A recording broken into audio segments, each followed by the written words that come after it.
कि इन इन कल्प्रेट भी समझते हैं, उन पे इंक्वायरी भी साबित हो गई, 220 अरब रुपए का नुकसान भी स्टैब्लिश हो गया, पीएए को भी डैमेज हो गया, दुनिया भर में हमने गालियां भी खा ली। और अब आप कैसे कुछ, मतलब वही वाली बात जो इमरान खान कहता था कि किसी के बाप का मुल्क है, मतलब आप कैसे कर सकते हैं, मतलब मुझे सब यू हैव बिकम इररेलेवेंट, क्योंकि आपका आइडियल इस वक्त कौन है?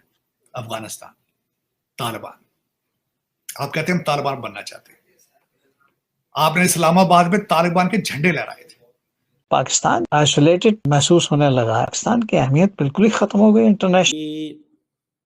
यूएस एड जो है वो इंडिया ना ही आए तो अच्छा है। अमेरिकी सदर डोनाल्ड ट्रंप ने भारतीय नजात पॉल कपूर को जनूबी और वस्ती एशिया के लिए असिस्टेंट सेक्रेटरी ऑफ स्टेट नामजद कर दिया है। अब ये भारत एक के बाद एक अचीवमेंट कर रहा है और पाकिस्तान किसी चीज में हिस्सा ही नहीं है। इसको आप कैसे देख रहे हैं? ऐसा पहले कभी हुआ? Sir S Paul Kapoor south Asian envoy बनाया गया। 1947-48 का जो ये दौर था, इसमें 3 देश दुनिया में नए आज़ाद हुए, भारत, पाकिस्तान और इजराइल।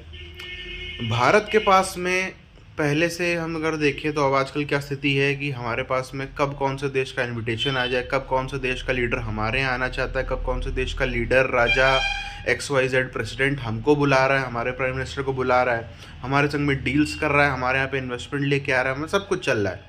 इजराइल को आप देखो, इजराइल की ही पूरी ये कहानी कि इजराइल से सब लोग टेक्नोलॉजी खरीदते हैं, कब कौन सा देश टेक्नोलॉजी खरीद ले, कब कौन सा देश ऑफर दे दे, कब कौन सा देश कह दे कि हमको पैसा, हमसे आप पैसा लो, जितने मर्जी पैसा लो, बस हमको अपनी टेक्नोलॉजी दे दो, आप बहुत टेक्नोलॉजी में उन्नत देश हो। और इन सब के बाद एक देश बचता है जिसका नाम है पाकिस्तान। पाकिस्तान की USP ये है कि कब कौन सा देश इनको कर्जा देने से साफ रिजेक्ट करके भगा दे कि जाओ तुमको हम कर्जा नहीं देंगे, कब इनके यहाँ पे बैठे बिठाए लॉस निकल आए, कब इनके यहाँ पे कौन सी सरकारी कंपनी, सरकारी इदारा क्या XYZ लॉस में निकला है, इनको खुद भी पता नहीं होता, तो इनको सरप्राइजेस मिलते रहते हैं लॉस के रूप में। शहबाज शरीफ साहब का 220 रुपए भी किसी ने नुकसान किया होता ना, 220 रुपए जी सर, इन्होंने FIA के जरिए ये बंदा उठवा लेना था।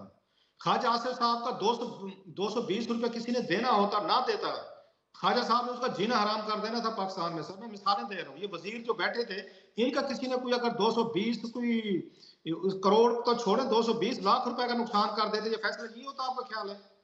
क्योंकि इनको ये लगता है हमारी जेब से नहीं दिया, मुल्क का पैसा, हमारा क्या फर्क पड़ता है, नुकसान हो गया।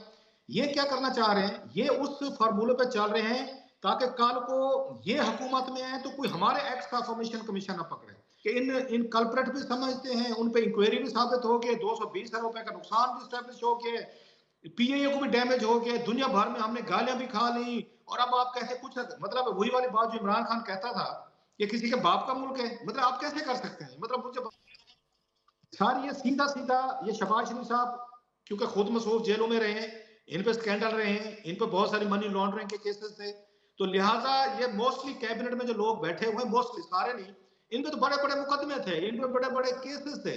सो आप उनको कोई जुर्म नहीं लगता जब वो लोग बैठे हो ना पावर में, इक्तदार में, जो क्लीन हो, जिसका अपना घर साफ हो, वो फैसला कर सकता था सर।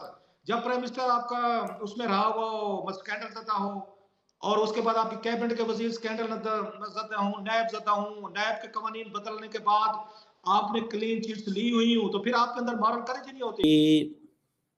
यूएस एड जो है वो इंडिया ना ही आए तो अच्छा है। उसकी वजह ये है कि जो डॉज है, डिपार्टमेंट ऑफ गवर्नमेंट एफिशिएंसी, जिसको ट्रंप साहब के इंतहाई करीबी दोस्त, कॉन्फिडेंट, और ट्रंप बड़े मुतासर हैं उससे, वो कहते हैं कि मैं जो है वो कोशिश कर रहा हूँ कि जो अमेरिका का जो अभी तक जो एलन मस्क हैं उनके मुताबिक उन्होंने को तकरीबन $1 बिलियन के करीब दुनिया में जो इंटरनेशनल एड थी वो कैंसिल कर दी है, जिसमें $21 मिलियन इंडिया में टू बूस्ट वोटर टर्नआउट, यानी कि वोटर टर्नआउट बढ़ाने के लिए था। जो भारतीय जनता पार्टी है वो ये कहती है कि ये एक्सटर्नल इंटरफेरेंस है इंडिया के इलेक्टोरल प्रोसेस में। अच्छा, ये होना कैसे था, ये होगा कैसे? ये ऐसा ही है कि 21 मिलियन यूएस टैक्स पेयर्स का जो डॉलर है वो इन आइटम्स पे लगाया जाएगा। तो जारी बात है इंडियंस जो हैं वो इससे खुश हुए हैं कि हमें इस, हालांकि बहुत सारे यूएस एड का पैसा जा रहा है वहाँ पे, लेकिन आई वुड जस्ट टेल कि ये जो पैसा आ रहा है यूएसएड का इंडिया के अंदर, ये माजी में भी आता रहा है इंडिया के इलेक्शंस के हवाले से। और दूसरी तरफ ये कमज़ोर प्रोसेस था। और ये जो बीजेपी ने अब तो सवाल उठा दिए ना, बीजेपी के हैं अमित मलविया साहब, जो बीजेपी के सोशल मीडिया सेल के हेड हैं।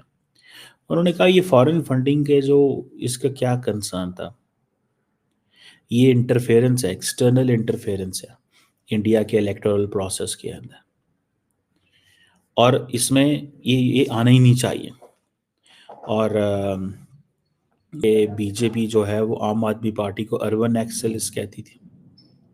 सो ये जो चीज़ है कि ये ट्रम्प जो है वो इस पैसे को जो है वो बंद कर रहे हैं, शट कर रहे हैं। क्वेश्चन ये है कि इंडिया ने इस पैसे को इतनी देर क्यों रिसीव किया। अब आपको पता है कि यूएसएड सिर्फ इस 21 मिलियन इसके लिए तो नहीं जा रही। यूएसएड जो है वो एक अमेरिकन गवर्नमेंट एजेंसी है जो कि फॉरेन एड देती है ग्लोबल डेवलपमेंट के लिए, ह्यूमैनिटेरियन रिलीफ के लिए। वो एक अजीब सी चीज़ निकल आई है, ठीक है ना जी, एक डिफरेंट चीज़ निकल आई है। और वो ये है कि जो व्हाट आई अंडरस्टैंड, ठीक है जी, वो डिफरेंट चीज़ ये निकल आई है कि भाई वो कहते होंगे और वो कह रहे हैं, मतलब जो मुझे नज़र आता है, व्हाट आई अंडरस्टैंड, ठीक है ना जी, जो मुझे नज़र आता है और व्हाट आई अंडरस्टैंड वो ये है कि भी सुन लेते हैं, मगर और कौन सुनता है। अगर आप कोई खरी बात करें तो आपको बंद करने को फिरते हैं। इसलिए अब कौन, आप कहते हैं बड़े बड़े इंटेलेक्चुअल्स बैठे हुए हैं ना, अब टेक्नोक्रेट्स भी इस मुल्क को चला चुके हैं, सियासतदान भी इसको चला सके हैं, फौजी भी चला लिया। आप देख ही रहे हैं कहाँ के काम खड़े। मायूसी तो है, आपकी क्लाउड है, आपकी आवाज़ दुनिया में नहीं कोई पहचानता, मगर उसकी वजह बहुत सी वजूहत हैं और ये आज की बात नहीं है, ये काफ़ी अरसे से ऐसे ही है। सवाल ये है कि जो जिन्होंने ये करके देख लिया हमने, nothing works, sorry about that. अमेरिकी सदर डोनाल्ड ट्रंप ने जनाब पॉल कपूर को साउथ एशियन एनवॉय डिप्लॉय कर दिया है, अपॉइंट कर दिया। अच्छा, अब ये जो पॉल कपूर हैं ये पाकिस्तान के हवाले से बड़े सख्त ख्यालात रखते हैं। इनको रिप्लेस क्यों किया जा रहा है? डोनाल्ड लू वो शख्सियत हैं जिनके बारे में former prime minister Imran strategy US India relations पे भी काम कर रहे हैं। इनकी किताबें जो हैं, जो मशहूर किताबें हैं, जिहाद as a grand strategy, Islamic militancy, national security and the Pakistani state, किताब ही पाकिस्तान के ऊपर है। So it means the next person who is coming on towards Pakistan, वो पाकिस्तान के हवाले से फिक्स माइंड से आ रहे हैं, जिहाद एज ए ग्रैंड स्ट्रैटेजी। फिर उन्होंने बुक लिखी dangerous deterrent, nuclear weapons proliferation and conflict in south Asia.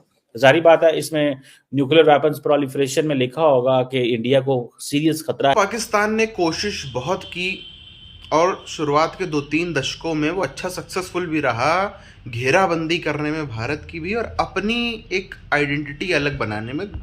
कम से कम एक, भले ही वो कागज़ की मीनार थी, भले ही वो ताश के जो पत्ते होते हैं ना, डेक ऑफ कार्ड, उनकी तरह था, मगर एक शुरू में 2-3 दशक इन्होंने काम चला लिया अपना। एक दौर तो बीच में वो भी आ गया था जब इनकी करेंसी बराबर आ गई थी हमारे, मगर फिर गाड़ी हाथ से निकली। अब सिर्फ और सिर्फ पाकिस्तान के पास में एक ही चीज़ बची है, वो ये कि ये थोड़ी बहुत मेहनत कर ले तो इनके पास में आतंकवादी बहुत हैं, भारत में हमला करवा सकते हैं। उसके बाद का रिएक्शन क्या आएगा वो अलग बात है, वो हमला करते करते पकड़ लिया जाए वो अलग बात है, वरना इसके अलावा किसी चीज़ में भारत को कहीं से भी थ्रेट नहीं है, और दुनिया को भी किसी और चीज़ में थ्रेट नहीं है। सिर्फ और सिर्फ आतंकवाद के रूप में ही थ्रेट है पाकिस्तान से पूरी दुनिया को, और ख़ास तौर पर हमारे जो अगल बगल के देश हैं उनको और ज़्यादा। तो अब जो बात आती है पाकिस्तान के देश के अंदर, क्योंकि जो फौज है वही सब कुछ माई बाप है। फौज अपने प्रोडक्ट्स तक बेचती है, फौजी मटर, फौजी कंघी, फौजी आटा, फौजी बेसन, सब कुछ। तो सरकार का कोई काम था ही नहीं, और सरकार में किसी को इंटरेस्ट भी नहीं था। क्यों? क्योंकि सबको पता है कि हमको दोबारा चुन के तो आना नहीं, कोई भी दोबारा चुन के आया भी नहीं।